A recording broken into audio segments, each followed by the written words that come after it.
Мұхтар Төлегенұлы Абай облысы бойынша қазынашылық департаментінің басшысы болып тағайындалды. Ал басшы орынбасары қызметіне Саят Төлеубайұлы тағайындалды. Айтып өтетін жайт, Саят Ахмодин Семей қалалық қазынашылық басқармасының басшысы лауазымынан босатылды. Семей қаласы әкімінің міндетін атқарушы Дмитрий Гариков қала тұрғындарымен кездесу өткізді. Кездесуге жаңа құрылыс, Океан, Кирпичный, Жоламан, Холодный Ключ шағын аудандарының халқы қатысты. Жиынға аудан жұрты ғана емес, коммуналдық кәсіпорын басшылары мен қалалық мәслихат депутаттары да келді. Там есть вопрос.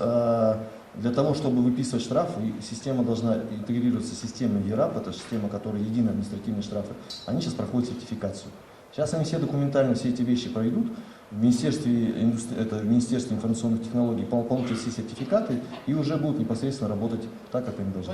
Сонымен қатар қала халқы өздерінің шағымдарын айтып, жасалып жатқан жұмыстарға көңілдері толмайтындығын жеткізген. Тұрғындар қоқыс шығаруға, шаһарымыздың көркін бұзып тұрған тұрғын үйлерге, дәріханалар мен емхананың жоқтығынан наразылық білдірді. Жоламан тұрғынымын. Енді менің сұрағым мынандай, бізде телевизордан көрсеттік қой, біз КТК-дан сносқа жіберу туралы Жоламанды. Өйткені үй сала алмаймыз, жеріміз жоқ. Ремонт жасай алмаймыз, өйткені бір-біріне қаланды салынған да, ығыс салынған, шатырларымыз жоқ, тоқал үйлер болғандықтан біз онда ремонт жасай алмаймыз. Дмитрий Гариков алдағы уақытта айтылған мәселелер қаралатындығын жеткізді. Переговорю тогда с хозяином, что там можно сделать. Әуезов полиция бөлімінің ювеналды полиция бөлімшесінің қызметкерлері тұрмысы нашар отбасылардың пәтерлеріне рейд жүргізді.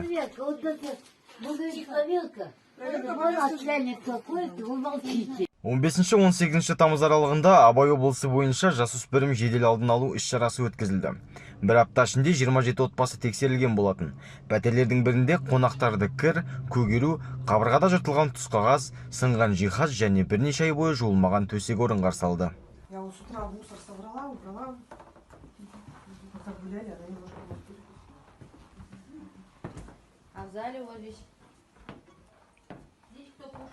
Бұл үйде анасы мен кішкентай баласы бар әйел тұрады.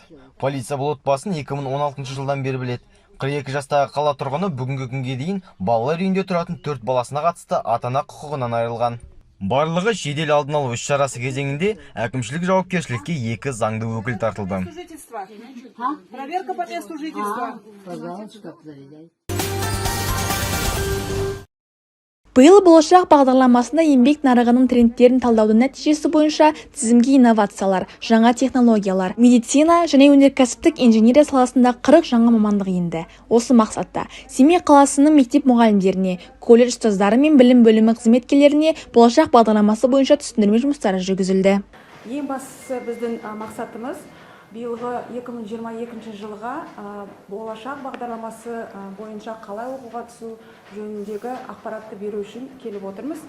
Жалпы болашақ бағдарламасы мақсаты бұл қандай? Басым бағыттар бойынша шетелде мамандар даярлау. Конкурсқа қатысу үшін үміткерлер нәтижесі B1 деңгейінен кем емес қазтест мемлекеттік тілі бойынша емтихан тапсырған туралы сертификат. Шет тілі бойынша нәтижесі кемінде 9-дан 5-ке дейінгі ағылшын сертификатын тапсыруы керек. Тапсырғаннан кейін сіз болашақ бағдарламасын егер атанғаннан кейін біздің мақсатымыз болашақ бағдарламасы бойынша академ оқуға және тағылымдамадан өтуге, қалай түсуге болады, құжаттарды қалай тапсыруға болады жөнінде толық ақпаратты беру үшін келіп отырмыз.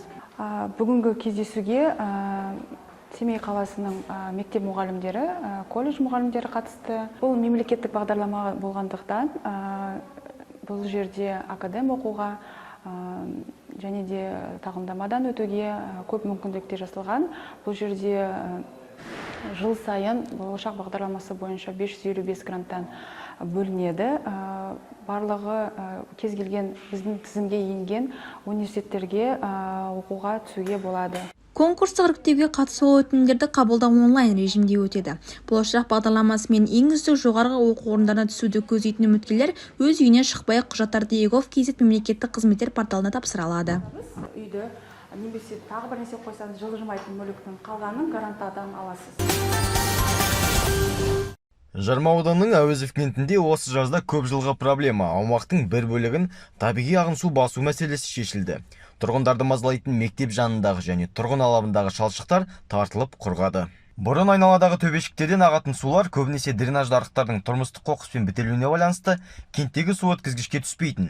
Соның салдарынан су оқу орнының жанындағы барлық маңызды оқиғалар өткізілетін ашық алаңға бағыт алып, шараларға жиналғандардың аяқ киімдерін былғап, көңіл күйлерін түсіретін. Ауладан өту мүмкін болмады. Балшыққа баттық, арық қаздық, одан ештеңе шықпады.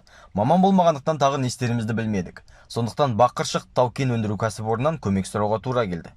Біз қиын жағдайларға түскен кезде әрдайым оларға жүгінеміз, дейді ауыл тұрғындары. Көп қабатты үйлерге баратын номер 2-ші, мектепке қарай ағатын номер 3-ші бұлақтарға қарапайым гидротехникалық жұмыстар жүргізіліп, арық қазылып, арналары су жинау құбырына қарай бағытталды. Ауылдағы барлық дренаждық арықтар тұрмыстық қоқыспен толтырылған.